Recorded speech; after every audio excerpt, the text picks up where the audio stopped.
Selamat siang. Kita bersyukur karena di Peraki ini ternyata tidak sedikit umat yang masih punya semangat belajar, terutama belajar di bidang-bidang yang penting. Kalau kita merenungkan mengenai pelayanan Yesus, Yesus menggunakan hidupnya untuk membuat pelayanan di bidang-bidang yang penting. Maka kalau kita mau mengikuti Yesus, kita berusaha menghadirkan Yesus yang seperti itu. Maka kita bisa mengerti mengapa kok di gereja di sini itu ada paroki yang fokus ke iman, ada rumah sakit yang fokus ke kesehatan, ada sekolah yang fokus ke pendidikan, dan ternak di sini itu awal mulanya itu juga merupakan usaha gereja yang juga mau fokus ke bidang ekonomi.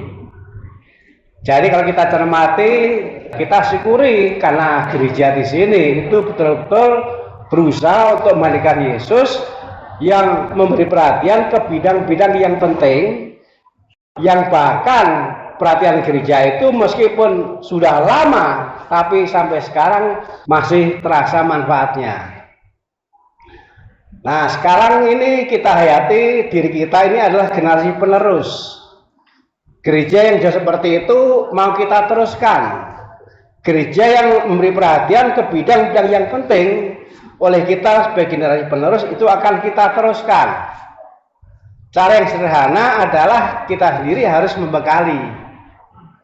Seorang untuk bisa menjadi guru, dia belajar dulu. Gak ada guru yang tiba-tiba menjadi guru tanpa belajar. Nah, yang kita jalani hari ini bisa kita lihat sebagai salah satu cara kita belajar supaya kita bisa menjadi guru, supaya kita menjadi orang yang berilmu, dan ilmu itu yang nanti juga akan kita bagikan kepada yang lain. Siang hari ini kita belajar di bidang kesehatan. Nanti lain kesempatan kita belajar di bidang yang lain. Dan kita bersyukur juga karena kitab suci itu betul. Kita ingat kisah di mana ada 5.000 laki-laki, enggak dengan perempuan dan anak-anak, semuanya kelaparan. Dan yang ada di situ tuh hanya 5 roti dan 2 ikan, itu pun bekal anak. Potensi yang oleh para murid enggak diperhitungkan. Maka para murid menyuruh Yesus supaya orang-orang itu suruh pulang. Tapi Yesus mengatakan tidak. Di antara kalian ada apa? Yang ada hanya 5 roti 2 ikan. Potensi yang kecil. Tapi ketika potensi yang kecil ini dihargai, diberdayakan, ternyata itu memberikan manfaat yang luar biasa. Yang hari ini itu juga terjadi. Kita nggak mengundang narasumber dari yang jauh, tidak. Gereja yang ada di sini ternyata juga ada sosok yang oleh Tuhan diberi potensi, diberi sesuatu yang juga bisa dimanfaatkan bagi kita. Belajar ternyata mudah. Mudah karena apa? Karena ternyata tidak jauh kok. Yang penting asal kita bisa menghargai. Sehebat apapun kalau kita nggak menghargai, nggak akan berguna. Meskipun hanya 5 roti 2 ikan, tapi kalau kita hargai, itu nanti bisa memberi manfaat yang besar. Nah, kita syukuri karena siang hari ini yang menjadi narasumber kita itu juga dari kita sendiri, dari gereja yang ada di sini.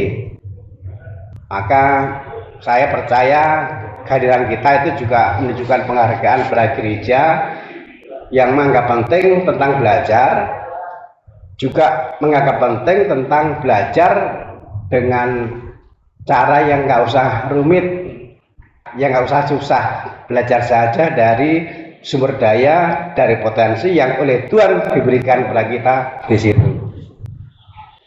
Narasumber ini kan dari rumah sakit, yang berarti dari gereja sini juga. Kalau saya keliling, wah ternyata sebenarnya paroki kaya potensi, di samping juga kaya kesulitan, kaya potensi juga. Saya yakin di mana ada kesulitan, sebenarnya di situ juga diberi potensi untuk solusi. Tapi syaratnya satu, Potensi itu hanya akan bermanfaat kalau dihargai. Saya percaya kita semua menghargai. Saya juga menghargai. Terima kasih.